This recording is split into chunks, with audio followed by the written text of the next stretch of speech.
Hi అండి, welcome back to my channel spicy ఆమీలా. జోష్నా భరతం పట్టిన సూరజ్. పెళ్లికి ఒప్పుకున్న జోష్నా షాక్లో పారు. అసలు ఏం జరిగింది తెలుసుకోవాలనుకుంటే వీడియోనైతే చివరి వరకు మిస్ కాకుండా చూసేయండి. అలాగే జోష్నా నిజస్వరూపం బయటపడాలని కోరుకునేవాళ్లు మా వీడియోని తప్పకుండా లైక్ అయితే చేసేయండి. అలాగే మన ఛానల్ స్పైసీ ఆమీలాని సబ్స్క్రైబ్ చేసుకోండి. ఇక సూరజ్ అయితే ఒక అనాథాని హాస్పిటల్లో ఉన్న పెద్దాయన ద్వారాగా తెలుసుకున్న శివనారాయణ సూరజ్కి జోష్నాకి పెళ్లి చేయబోతున్నామని చెప్పి ఇంట్లో అయితే చెప్పేస్తాడు. నాకు సూరజ్తో పెళ్ళేంటి, ఒక అనామోగుడ్నిచ్చి నాకెలా పెళ్లి చేస్తారు అంటే దీపను నేను ప్రతిసారీ అనాథ అనాథ అంటున్నానని దీపా బావా కలిసి ఇలాంటి ప్లాన్ చేశారన్మాట. నా మీద కావాలని కుట్ర చేస్తున్నారు అని చెప్పేసి అంటూ ఉంటుంది జోష్నా.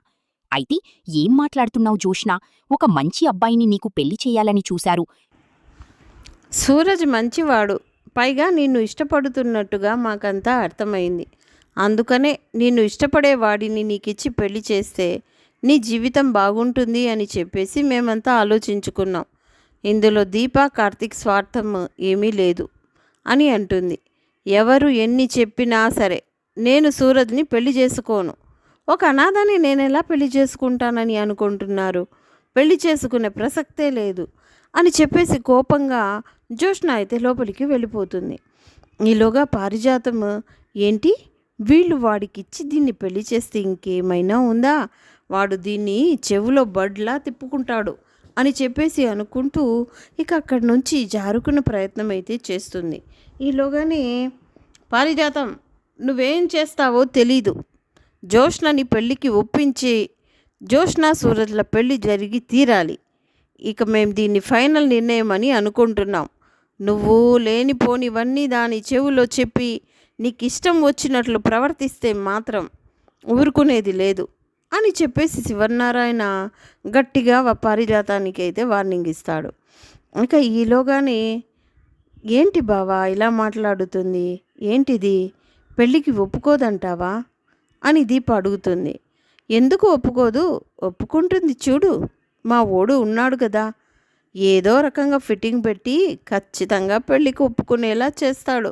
నాకు అలాగే అనిపిస్తుంది. ఎందుకంటే మా ఓడు ఇష్టపడుతున్నాడు కదా, అందుకని ఖచ్చితంగా జోష్నని పెళ్ళికి ఒప్పుకునేలా చేస్తాడు. చూడు, 2-3 రోజుల్లో నేను ఈ పెళ్ళికి ఒప్పుకుంటున్నాను అని చెప్తుంది అని చెప్పేసి కార్తీక్ అయితే అంటూ ఉంటాడు. చూద్దాం బావా ఏం జరుగుతుందో ఏంటో అని చెప్పేసి దీప కంగారు పడుతూ ఉంటుంది. ఈలోగానే ఇక్కడ ఇక వెళ్ళిపోమ్మని చెప్పేసి మరోసారి సూరజ్ రూమ్కి అయితే జోష్న వస్తుంది. అలా వచ్చేసరికి, బంగారం నువ్వు ఇలా పదే పదే నా రూమ్కి రావడం కారణంగానే నన్ను ఇక మనిద్దరినీ అపార్థం చేసుకున్నారు మీ పెద్దవాళ్ళు. నువ్వు నన్ను పెళ్లి చేసుకోవాలని చెప్పేసి ఆశపడుతున్నావని మీ వాళ్ళంతా అనుకుంటున్నారు అని సూరజ్ అనగానే, ఇదంతా నీ ప్రమేయం లేకుండానే జరగలేదు కదా, నువ్వే కదా అన్నీ బయటపెట్టి మన మధ్య ప్రేమ ఉందని వాళ్ళకి తెలిసేలా చేశావు అని కోపంగా అంటుంది జోష్న. చాలా థ్యాంక్స్ బంగారం అని ప్రేమగా అనగానే, నోరు ముయిరా, నువ్వు నోరు మూసుకొని ఇక్కడి నుంచి వెళ్ళలేదనుకో ఊరుకునేది లేదు అని చెప్పేసి వార్నింగ్ ఇస్తూ ఉంటుంది ఇక జోష్న. అయ్యో బంగారం, నువ్వు పెళ్ళికి ఒప్పుకోలేదని తెలుసు, మీ వాళ్ళు నీకు నాకు పెళ్లి చేయాలని పెళ్లి ప్రపోజల్ తెచ్చారని తెలుసు. ఏంట్రా ఇవన్నీ నీకెలా తెలుస్తున్నాయిరా? ఆల్రెడీ పొద్దున్న నాతో ఎంక్వైరీలు మొదలు పెట్టారులే, అప్పుడే నాకు అర్థమైంది నీకు నాకు పెళ్లి చేయాలని అనుకుంటున్నారని. ఇక్కడ సూరజ్ దేన్నైనా చాలా తెలివిగా కనబడతాడు, నీకు తెలుసు కదా ఆ విషయం. వాళ్ళు ఎప్పుడైతే నా ఫ్యామిలీ గురించి అడుగుతున్నారో అప్పుడే ఈ ఎంక్వైరీ తాతయ్య గారు చేయమన్నారని నాకు అర్థమైంది బంగారం అని చెప్పేసి అంటూ ఉండగానే, ఒరే నా ప్రాణానికి శనిలా దాపరించావురా, పోరా ఇక్కడి నుంచి అని చెప్పి అంటూ ఉండగానే అక్కడికి పారిజాతం అయితే వస్తుంది. బాబు సూరజ్, వెళ్ళిపో బాబు, నా మనవరాల్ని పెళ్లి చేసుకుంటే నువ్వు ప్రశాంతంగా ఉండలేవు. ఎందుకు వచ్చింది దాంతో నీకు, వెళ్ళిపో, ప్రశాంతంగా మంచి అమ్మాయిని చూసి పెళ్లి చేసుకో అని అంటుంది. ఏంటండి మా బంగారాన్ని పట్టుకొని మీరు మంచిది కాదు అలా ఇలా చెప్తున్నారేంటి? తను మీ మనవరాలండి. మీ మనవరాల గురించి మీరే అలా బ్యాడ్గా మాట్లాడొచ్చా అని అంటాడు సూరజ్. అయ్యో, అదేంటి బాబు, నేనెందుకు మాట్లాడుతున్నాను? నేనేం మాట్లాడలేదు. నా మనవరాలు చాలా మంచిది. కానీ నా మనవరాలని పెళ్లి చేసుకుంటే నువ్వు సుఖంగా ఉండలేవు. దానికి నువ్వంటే ఇష్టం లేదు కదా, అందుకని. అయ్యో, మీరే ఒప్పిస్తారు చూడండి. చూడండి ఈ పెళ్ళికి ఎలా ఒప్పిస్తారు. ఏంటి నేను ఒప్పించేది? నువ్వు నోరు మూసుకొని ఇక్కడి నుంచి వెళ్ళిపోరా అని చెప్పి అనేసరికి ఇక ఒక్కసారిగా సూరజ్ అయితే తన ఫోన్లో ఉన్న వీడియోని చూపిస్తాడు పారిజాతానికి, అలాగే జోష్నకి, ఇద్దరికీ కూడా. ఆ వీడియో చూపించేసరికి ఇద్దరూ షాక్ అయిపోతారు. బాబు బాబు, అది కాదు బాబు సూరజ్, ఇది ఎలా వచ్చింది అని చెప్పేసి ఇద్దరూ బ్రతిమలాడుతూ అడుగుతూ ఉంటారు. అలా అడుగుతూ ఉండగానే, నేను చెప్పాను కదా, నేను ప్రతి చోట ఉంటాను.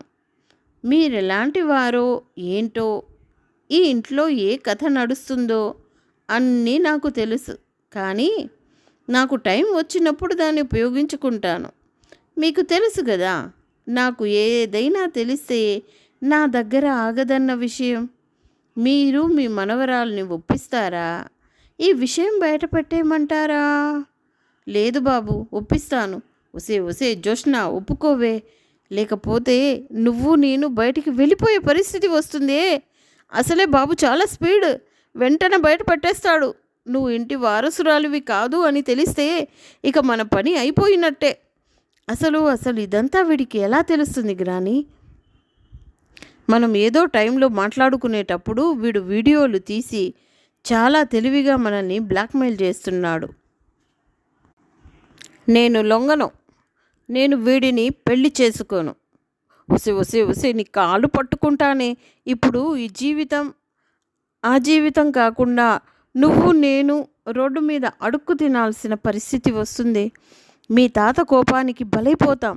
ఈ పెళ్ళికి ఒప్పుకోవే, నీకు దండం పెడతానే అని చెప్పేసి ఆ వీడియో గురించి బయట పడిపోతే అటు ఆస్తి పోతుంది, ఇటు ఇక ఇలాంటి అవకాశం పోతుంది, అన్నీ పోతాయి. అప్పుడు అడుక్కు తినేవాడిని కూడా ఇక నీకెవ్వరు ఇవ్వరు. అది గుర్తుపెట్టుకో జోష్న. ఈ ఇంట్లో ఉన్నన్ని రోజులే మనకి విలువ, లేకపోతే మాత్రం మనకు ఎలాంటి వాల్యూ ఉండదు. అందుకని సైలెంట్గా బాబు చెప్పినట్లు పెళ్లి చేసుకుంటే ఇంకా నీకు ఎలాంటి సమస్య ఉండదు. ఏంటి, వీడు ఈ వీడియో బయట పెడతాడా అనుకుంటున్నావా? ఏదో టైంలో బయట పెట్టేస్తాడు. లేదు బాబు, ఈ వీడియో నువ్వు బయట పెట్టవు కదా. లేదు బంగారం, పెళ్ళికి ఒప్పుకుంటే ఎందుకు బయట పెడతాను అని చెప్పేసి అంటూ ఉంటాడు సూరజ్. అయితే అలా అనేసరికి ఇక ఏం చేయాలో అర్థం కాని అయోమయ పరిస్థితిలో కోపంతో ఒకవైపు రగిలిపోతూ ఉన్నా సరే ఇంకా వేరే దిక్కు లేక గట్టిగా సరే అని చెబుతుంది. అలా చెప్పేసరికి ఇకసారి ఈ పారిజాతం అయితే షాక్ అయిపోయి అలా చూస్తూ ఉండిపోతుంది. నాకు తెలుసు బంగారం, నువ్వు పెళ్ళికి ఒప్పుకుంటావని. త్వరలోనే నీ మెడలో తాళి కట్టడానికి సిద్ధంగా ఉన్నాను. నువ్వు కట్టించుకోవడానికి సిద్ధంగా ఉంటే సరిపోతుంది అని హ్యాపీగా ఫీల్ అవుతాడు సూరజ్. అయితే ఇంకా ఇంటికి వచ్చిన తర్వాత, ఏమండి మీతో మాట్లాడాలి. మీరు చెప్పారు కదా జోష్న ఈ పెళ్ళికి ఎలాగైనా ఒప్పించాలి అని చెప్పారు కదా. ఈ జోష్న పెళ్ళికి ఒప్పుకుంది అని చెప్తుంది పారిజాతం. ఏం మాట్లాడుతున్నావు పారిజాతం? నువ్వు మాట్లాడేది నిజమేనా? ఏంటి అత్తయ్య, మేమంతా చెప్పినా ఈ పెళ్ళికి ఒప్పుకోలేదు. అసలు ఈ పెళ్ళి చేసుకోనని సూరజ్ని ఇంటి నుంచి బయట గెంటేయమని చెప్పింది. అలాంటిది అంత ఈజీగా పెళ్ళికి ఎలా ఒప్పుకునింది? ఏం చేశారు అత్తయ్య గారు అని చెప్పేసి అడుగుతూ ఉండగానే, అయ్యో నేనేం చేయలేదమ్మా, అదే ఆలోచించుకుంది. మీ ఆశను కాదనడం ఎందుకు? ఎప్పటి నుంచో మీరు తన పెళ్ళి కోసం ఎదురు చూస్తున్నారు కదా, మీకోసమే. అదే తన మనసు మార్చుకుంది. అవును మమ్మీ, నీకోసమే మనసు మార్చుకున్నాను. మీరు ఏ అబ్బాయిని చూపిస్తే ఆ అబ్బాయిని నేను పెళ్లి చేసుకుంటాను మమ్మీ. అని చెప్తుంది ఇక తెలివిగా జ్యోష్ణ అయితే. ఇంకా అందరూ చాలా హ్యాపీగా ఫీల్ అవుతూ ఉంటారు. అక్కడ సూరజ్ అయితే లాక్ చేయడంతో ఇక్కడ పెళ్లి బాజాలైతే మోగుతూ ఉంటాయి. ఇక జ్యోష్ణ పెళ్ళికైతే ఒప్పుకుంటుంది. ఇక ఇంట్లో అందరూ చాలా హ్యాపీగా ఫీల్ అవుతూ ఉంటారు. జ్యోష్ణ పెళ్ళికి ఒప్పుకుంది అని చెప్పేసి సూరజ్ జ్యోష్ణ జోడి చక్కగా ఉంటారు, రేపొద్దున భవిష్యత్తులో ఇద్దరు కొట్టుకుంటూ తిట్టుకుంటూ హ్యాపీగా జీవితాంతం గడిపేస్తారు. ఎందుకంటే సూరజ్ చాలా తెలివైనవాడు, మంచివాడు కాబట్టి జ్యోష్ణని జాగ్రత్తగానే చూసుకుంటాడు అని చెప్పేసి సుమిత్ర అలాగే దశరథ శివనారాయణ మాట్లాడుకుంటూ ఉంటారు. ఈ విషయాన్ని కార్తిక్కి ఫోన్ చేసి చెప్పేసరికి, ఏంటి తాత నువ్వు చెప్పేది? అవునురా, పెళ్ళికి ఒప్పుకుందిరా జ్యోష్ణ, ఇక పెళ్ళి ఏర్పాట్లు చేసుకోవడమే ఆలస్యం అని చెప్పేసి అంటూ ఉండగానే శివనారాయణ, ఏంటి జ్యోష్ణ పెళ్ళికి ఒప్పుకుందా? ఏంటి బావా తాతయ్య అనేది? అవును ఒప్పుకుందంట. అంత సులువుగా ఎలా ఒప్పుకుంది? నేను అన్నాను కదా, రేపు ఉదయానికే బ్రదర్ ఏదో ఒక ఫిట్టింగ్ అయితే పెడతాడని. ఖచ్చితంగా బ్రదర్ ఏదో చెప్పుంటాడు, అందుకే పెళ్ళికి ఒప్పుకుంది మరదలైతే. ఏదైతే ఏముందిలే, పెళ్ళికి ఒప్పుకుంది కదా, ఇక మనకు అదే చాలు. త్వరలోనే పెళ్లి బాజ మోగుతుంది. ఇక మీ అమ్మ కోరిక తీరబోతుంది. ఆ తర్వాత మీ నాన్న కోరిక తీరడమే ఆలస్యం. నాన్న కోరిక అదే, ఈ కన్న కూతురిని ఇంట్లోకి తీసుకెళ్ళడం అని చెప్పేసి అంటూ ఉంటాడు కార్తిక్. అలా జ్యోష్ణ పెళ్ళికి ఒప్పుకోవడం, ఇక ఆ ఇంట్లో పెళ్లి సందడి మొదలవుతుంది. ఇంకా సూరజ్ని కూడా అడిగేసరికి, మీలాంటి పెద్దవాళ్ళు ఇంత గొప్ప అవకాశం ఇస్తే ఎవరు వదులుకుంటారు? నాకు జ్యోష్ణ అంటే ఇష్టమే, కానీ మీలాంటి గొప్ప వాళ్ళను ఆశపడకూడదని మౌనంగా ఉండిపోయాను అని చెప్పేసి సూరజ్ పెళ్ళికైతే ఒప్పుకుంటాడు. ఇంకా అలా జ్యోష్ణ సూరజ్కి పెళ్లి ఏర్పాట్లు జరుగుతూ ఉంటాయి. జ్యోష్ణకి మాత్రం ఊహించని షాక్ అయితే ఎదురవుతుంది. ఇదంతా నీ కారణంగానే, ఈ పెళ్ళి ఎలా తప్పించుకోవాలని చెప్పేసి జ్యోష్ణ అయితే ఆలోచించుకుంటూ ఉంటుంది. ఇక పెళ్ళి ఏర్పాట్లు మాత్రం జరగడం మొదలైపోతాయి. సూరజ్ చేసిన ప్లాన్తో మరి ఖచ్చితంగా రాబోయే కథలో అయితే ఇలాగే జరగబోతుంది. మరి ఇలాగే జరగాలని, జ్యోష్ణ సూరజ్ల పెళ్ళి జరగాలని మీరు కూడా అనుకుంటున్నారా?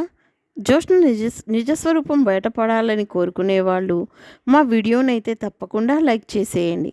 అలాగే వీడియో కనుక మీకు నచ్చితే నెక్స్ట్ ఎపిసోడ్ కోసం మన ఛానల్ని సబ్స్క్రైబ్ చేసుకోవడం మర్చిపోకండి. Thanks for watching.